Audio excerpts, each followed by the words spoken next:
All right. Hi, everybody. My name is Shu-Yi Scott. I'm a Suzuki teacher and Suzuki teacher trainer. I live in Austin, Texas. And here is a great partner to talk about music teaching. Hi, Merlin. Hi, Shu-Yi. Introduce yourself. Together again this morning. So why don't we just jump into our first topic? Okay, so excited about this live chat. So our first topic is about practice chart.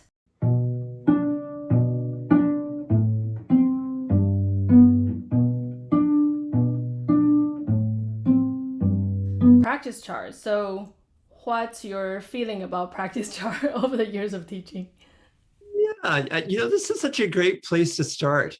And I think my question, I'm going to turn it back to you because I'm curious to know Mm. what's your definition of a practice chart? What do you have in mind when you're thinking of a practice chart?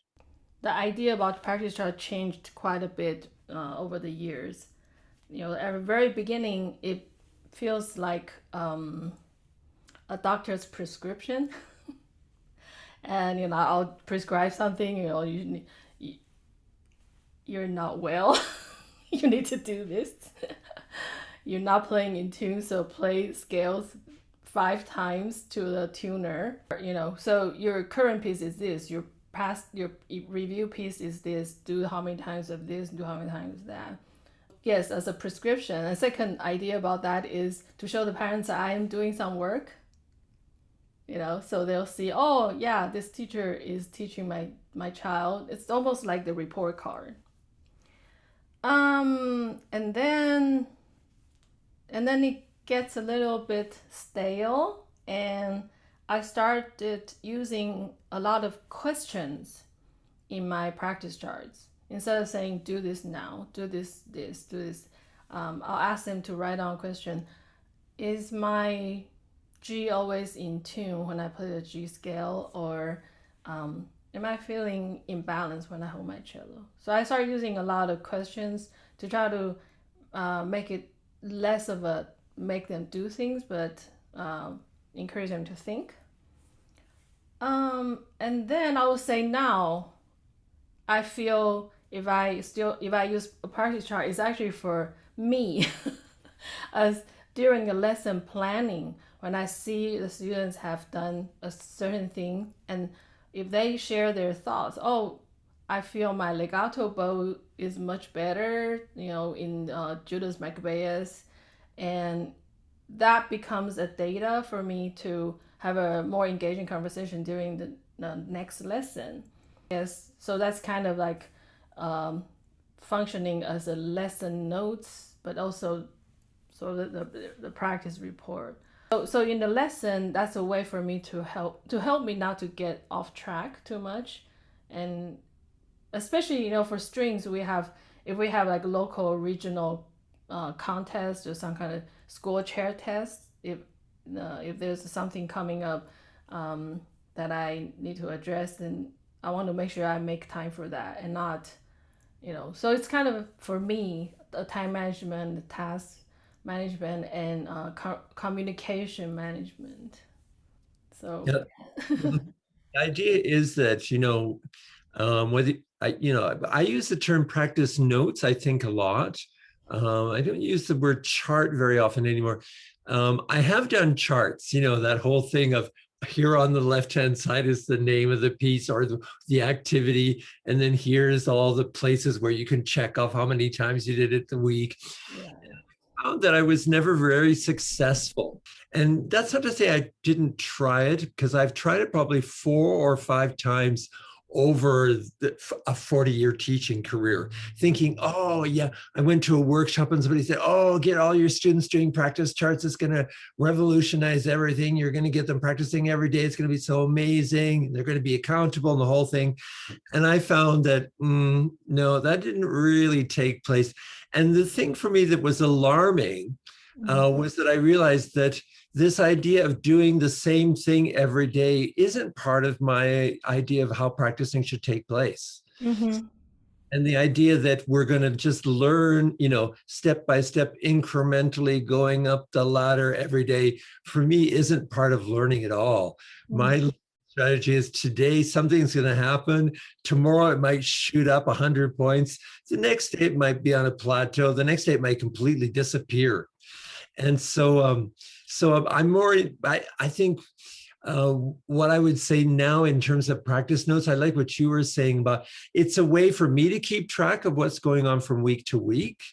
And it's a way for students to just kind of have, whether it's a question or a statement or a word that says breathing, on whatever the piece is, or hand position on whatever the piece is.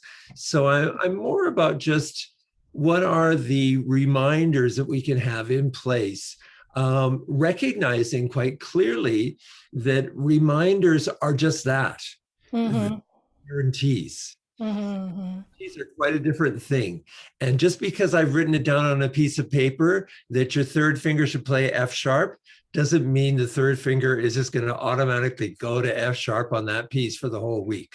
Right, right, right, right. Um, yeah. So, yeah, I think, like I said, I feel the idea thinking about chart maybe similar to how you said the progression of practice is not going to be steadily going up smoothly like that. It will be sometimes hitting a plateau, or sometimes a day of completely, nothing works. So maybe it's a chart of a journey, a journal, a practice journal, right? So that I'll know, oh, this time on Wednesday she's not doing as well. Why is that? Oh, Wednesday is her, the new longer school day. And then we can find out. So the next week, or next time we talk about it, or the mom might say, oh, I don't know why Wednesday was such a disaster. I tried to help her practice, she couldn't focus, nothing worked. And having something written or have some information shared among us, among three parties, can maybe make it less of why did you do that well, less of a one direction of figuring out the issue. But we can, that way, all three of us, the parent and me, we can know, oh, the Wednesday was it could be a new gymnastic class happened that day. And if the parents and the students still expect things to happen exactly the same, among daily different, activity difference, then that's where, time management skills or communication skills can be tested. I actually think that having a kind of a smart practice chart slash notes slash journal um, is a good place to help us understand each other and tailor the next week's assignment maybe better for the student. And I think what we have to always keep in mind is that growth occurs over periods of time, and a week is a very short period of time. For a beginner, a week, lots of things can happen in a week that take you forward and take you backwards. And it just reminds me, I have a student now. I guess he's in his second year, and because we're in the pandemic here. Mm-hmm. He's making notes for himself. We're communicating virtually online. And we started something to do with fingering on the second page of one of his pieces. And it's been very interesting to watch how the first week he wrote in the book, fix the fingering on page 2 or whatever. And came back the next week and said, yeah, I wrote in my notes, fix the fingering on page 2. And I said, so how's that coming along? And he said, oh, he just went like this. And I went, okay, so let's see where you're at. And sure enough, whatever he had done hadn't really changed anything at all. So we looked at it again to see what can we do to to allow him to take ownership then of this situation. And I watched then over the upcoming weeks, and there came a week when he could demonstrate the spot in particular with the right hand. That was okay. He could demonstrate the spot with the right hand when it was playing with the left hand. That was okay. But when it came to play it in the piece, everything disappeared. Mhm. There came a week when right hand was okay, hands together is okay. He was playing the piece and he got to the second page and ripped through this little part and then went, oh, it was like the light bulb went off. This is the spot that I've been working on. He stopped, he went back and played slowly through it, and then went on to the end of the piece. Mhm. And I said to him at the end of it all, I said, this is really great how you took charge in the middle of the piece. And I remember a couple of weeks ago that I asked you if you would, tell your brain more often what to do. And his response on that day, a couple of weeks previous, was, my brain doesn't always listen to what I have to say. Honestly, my brain doesn't listen to what I have to say all the time. And Mhm. that particular day, when we got to this successful place, I said, yeah, what I admire the most is you've taken charge. And so what I see from the whole thing is that there's this evolving sense of what does ownership look like and what can it result in terms of your practice. But I fully anticipate that when we go on to another piece, again, we're going to be sculpting and building and nurturing that element of ownership. And I suspect that we're on a probably 2 to 3 year journey before I can consistently say, oh, would you look at the fingering on page 2 of your new piece and make sure you're okay. Mhm. Until that point, we're just building. And I'm working through those cycles again and again just to give him that experience of success. Right. I like that you mentioned about ownership because I think with a lot of the teachers I coached tend to think that practice chart is a to-do list. I write this down. You will do that, and your parents will tell you you should do this. So when it's like you're thinking that this is the equivalent of ownership when I write it down. Right. But so when I think about ownership is I think um so for my 3 4 year old students the practice chart is just a blank piece of paper full of stickers or whatever they want to doodle.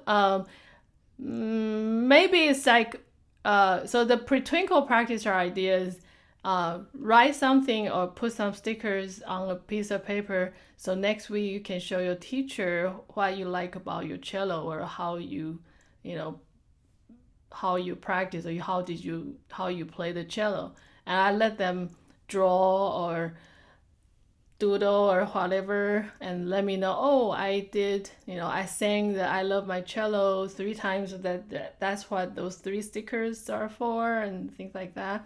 But for the older kids, I do make sure that each of assignment is not just given by me, but it's kind of a combination of it's a result of our communication. So if he says or she says, my goal is to practice staccato bowing of this fast piece well, and then we'll design the assignments together. During the lesson, I want to make sure, because I really think that ownership idea is so important to make students feel like they are on board of creating the chart together. That will keep them motivated and keep them feel they are heard and they're the equal partner in this whole process. So I guess I don't just write down assignment or do this 3 times, but before I write it down, I make sure it's a result of a conversation that Yeah, I like happened. Mm-hmm. like turning things back to the student a lot. Um, and, especially, yeah, I'll go back to the pandemic. So students are making their own notes. Mm. So it's then um, giving them the opportunity to verbalize, to articulate what they're going to write down. For me, that's always really interesting to see what it is that how do they keep track of whatever element it is that we're looking at. Yeah, it can be complicated. It can be too simple, and it can be a complete failure too. um, but I think when it if it I really think that it's only when the students feel they're part of the creator or designer of a practice chart, then they'll tend to remember it, right? I admit I have students who we create a beautiful practice chart, and then next week they still forget to bring it in, and and that's okay. We'll talk about the about being forgetful, and then start from there, from a different angle, for the next lesson. Um, yeah, so I just like to think that as kind of a prompter for a better planning and better design of the better planning, better design, better communication. Yeah. I wonder if there's any questions. If you have any question, you can just raise your hand, or you can type your question in the chat box. Oh yes, Jennifer, go ahead. Hi, I was wondering if you could talk a little bit more about ages, like you mentioned pre-twinkle and expectations with the chart, but if you could go through a few more ages with kind of how the chart changes or how the questions change or Oh, expectations. okay. Mm-hmm. And do you mind to share what instruments you teach? Violin. Oh, okay, cool. Um, Merlin, you want to start? Yeah.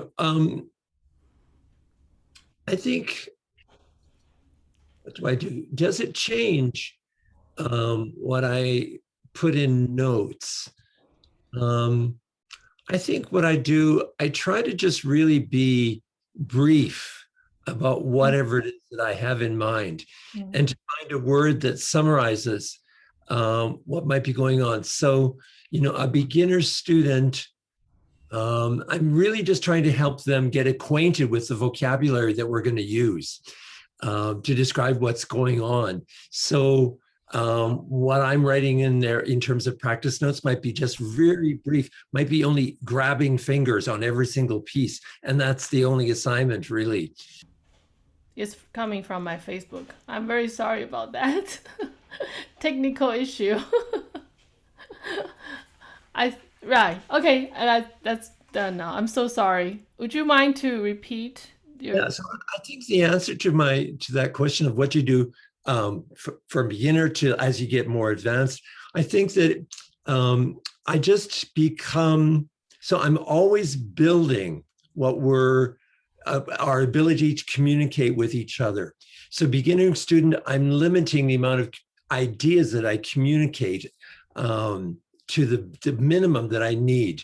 And then as I go on, I'm gradually adding on more things. But that doesn't mean an advanced student has a lesson on 25 things at all.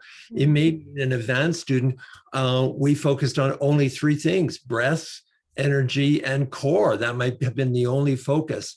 So somehow, I don't know that I change. What am I trying to say? I do change what I ask in terms of students from level to level, but I may not change the amount of things that I ask. Mm-hmm. May change, I may only have a limit of 3 things with every single student in my studio, whether they're a beginner or they're an advanced student. 3 things might be my limit. And actually, now that I say that, it feels like that is something that I do pay attention to.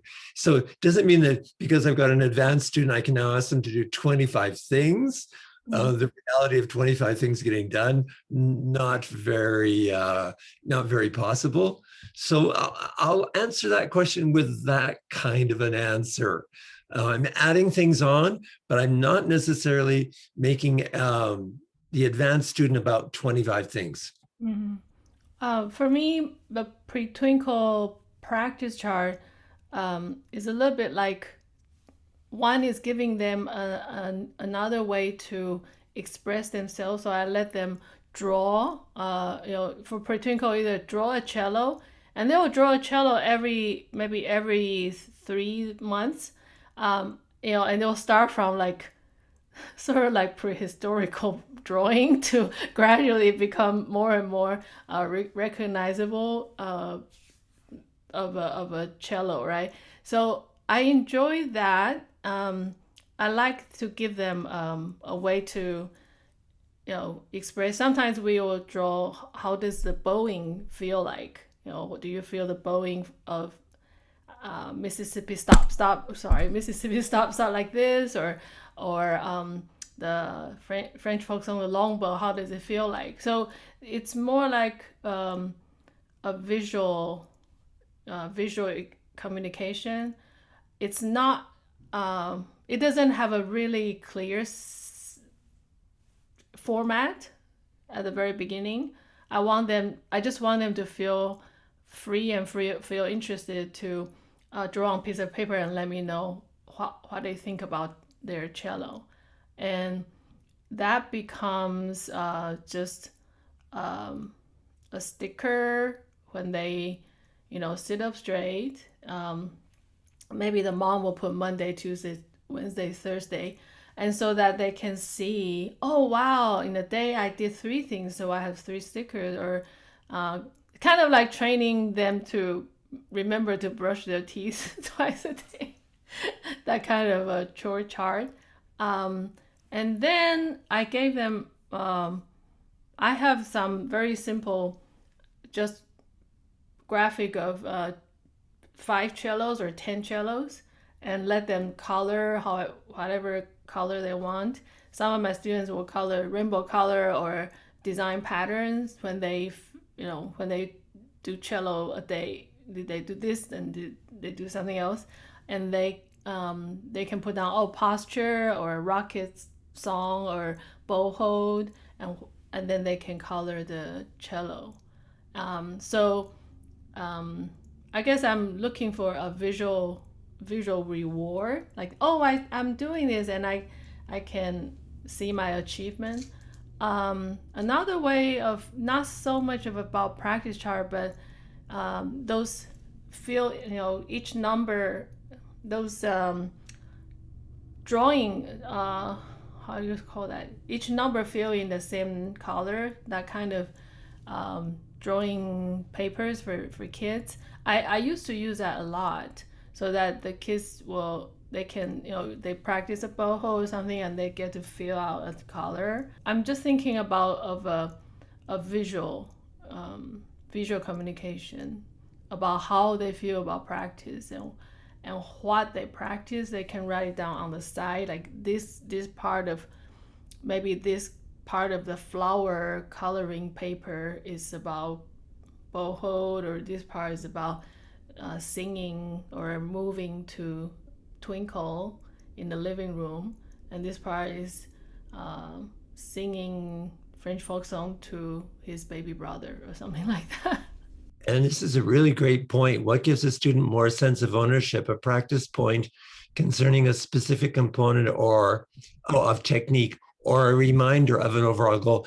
And that's in summary, you've just kind of summarized that's what it is, because it's both of those things. It can be specific point, it can be the overall general something. Both of those are great. Thanks so much for bringing both of those up. I can see that both of those aspects are part of my teaching in terms of helping students with ownership. For me personally, I think I can be more on track about the specific component of techniques as I teach week to week, and sometimes I forget to give myself and a student a bigger picture and look at the overall progress. I do keep my own lesson notes, so I have to really, like, every month I'll look back to the last 4 weeks. What did we do? And then not forgetting to mention that kind of longer time span progress. So, and oftentimes parents and students forgot. What? 4 weeks ago we only knew that, and now we're in this place. Everybody's busy. So yeah, you can definitely. I would say, I don't know. Personally, I feel the second one, a reminder of overall goal, is um, so important. Did that answer your question? Yeah. Okay. Good. Yeah. Practice charts, and during pandemic, it's definitely a big headache. Yes. Hi, Pema. So I have parents take notes in duplicate, and I was really interested in the question part because I can see what they actually wrote down because I get the receipt. And what I've done quite a bit of is, instead of having them write down what they thought I said, write down the actual quote Yes. in parents, because they have to learn how to speak in questions. And then I want the child to be able to read the notes with the actual question that I made in the lesson. So I was just affirming that I find the getting the child to think during practice is a matter of how the parents learn how to communicate. Mm-hmm. Yeah, for sure. I do probably 100%. Especially with older kids, I'll if I ask them to practice a certain um, to pay attention to a certain result of their repetition, Mhm. and I often ask the parents, please write down, you know, have listening for a taper ending of the Boccherini minuet, Mhm. or something. You know, every ending has a. Does it have a nice tapered ending? So I'll Yeah, ask them they to would write. say it that way. Yeah. Yes, I feel when I ask the parents to write down the questions we came up together exactly, it helps to reduce power struggle. Yes. Maybe that way the student can say like, "Oh, mom, that's you wrote that. I didn't hear it." I'm very interested in the problem solving together with the older ones, them choosing their assignment. So I'm wanting to incorporate that even more. So if you can expand upon that, but basically they articulate what they would like to Mm-hmm. achieve, and then you come up together with a plan. Mm-hmm. Merlin, you want to start? Yeah, it's interesting when you ask students, when you identify a common goal, and you turn things over to the student to see what are their solutions, what are their strategies for getting to that goal. And I'm always interested to hear what students have to say and to see where they get with it. So, at a certain point, students may say, well, I'm going to try this strategy in this week. And I'm thinking, oh, will that strategy work? And I might want to jump in and say, oh, that's not the best strategy you could come up with. But maybe it's not up to me to do that. Maybe it's Right. more listening and saying, I can see where you're going with that. Let's see what happens this week. Because I understand quite fully that the students have an ability to evaluate what they're doing, and they have the ability to keep track. Taking that over and making it my journey of passing on my tools. I'm passing on my tools for sure. But at a certain point, always along the journey, I want to be aware that students do have their own solutions for solving problems. And I want them to get experience with recognizing which of their solutions really work and which of their solutions may not go all that far. So one question I use a lot is asking the parents to write in the practice chart. Make sure the students ask, "How do you like about this part? How do you like about this kind of practice?" If we use that example of do you hear a nice taper ending at the end, or is it I call that a donkey kick if they finish like a dagger kind of bow at the end and then fail to hear shaping the a musical phrase, then this question, if they put it there, how do you like about that? Well, give them a chance to think about so my interest is to how to make that flat piece of paper of practice chart something more lively, something that's more engaging in their world. So, or have the student reword the question. So for example, we talk about this taper ending. How do you make a taper ending so beautiful? And let the student decide. Let them have a moment of self-discovery. Oh, maybe I'm moving the bow slower. Maybe that's why it sounds better. And at that, seize that moment and ask the parent to write that down. So it's kind of between them.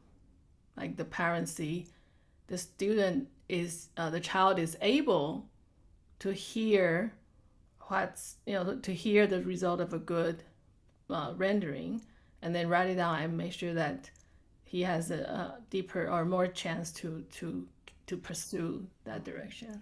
Yes, Pama. The other thing I was interested in is you taking their practice notes and assessing how they practice. So at this point, I don't have the teenagers handing me back anything. I have the question format that I usually take notes for them, but they have some kind of a process where you read it when they return. Mm-hmm. So we still talk about, in my case, during pandemic, most of my kids are still on Zoom. So we do formulate each task together. They write it down. They can take a picture and email that to me, or share it to me, text me before the next private lesson, so I can so I would know how well it goes. So that was at during the lesson, they take a picture and send it to you. I guess I was wondering on the follow-up. Right. So that's a verbal? Oh, they would follow up. They still take a picture. Okay. So they can take 2 pictures. But the first one, I don't really check on it anymore. I guess we communicate well. So they write it down, their way of reminding themselves, and then that's it. But they will text me the follow up. Okay. Yeah. How about that could be really helpful. Yeah. And Merlin? Follow up. Yeah, I typically use the statement, tell me about tell me where you're at today. I'm not interested really.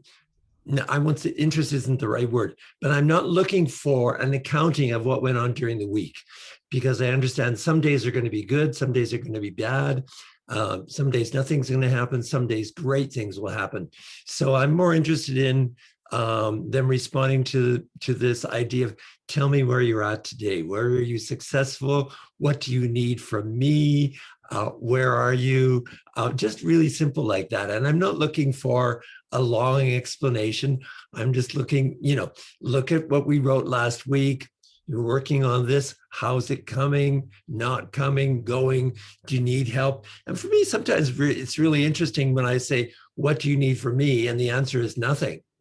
I'm totally on top of this, but it's going to take more time than I had last week to get on top of it. Yeah, I think I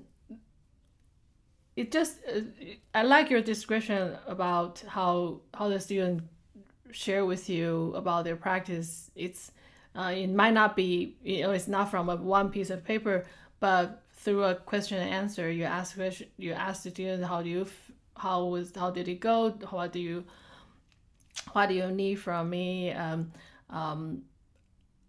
There's a deep sense of trust from what you just mentioned. And I think that sense of trust has to be instilled in the very, the first stage of lessons. I think you must have really established that, and the students know, even without a clear, even without a chart, the idea about being mindful about, oh, my practice, oh, I'm going to see Merlin next week. Where's piano in my daily life? Maybe that should be, that's what I would like to. I don't want the chart to be just a pure accountability. Then it becomes like a chore. I always tell my parents, student parents, like, let's cultivate a pleasant, a more natural idea, a more natural environment for practice. And we talked about that in one of our previous talks, right? About making practice a very natural part of a life. That was really fun. Good.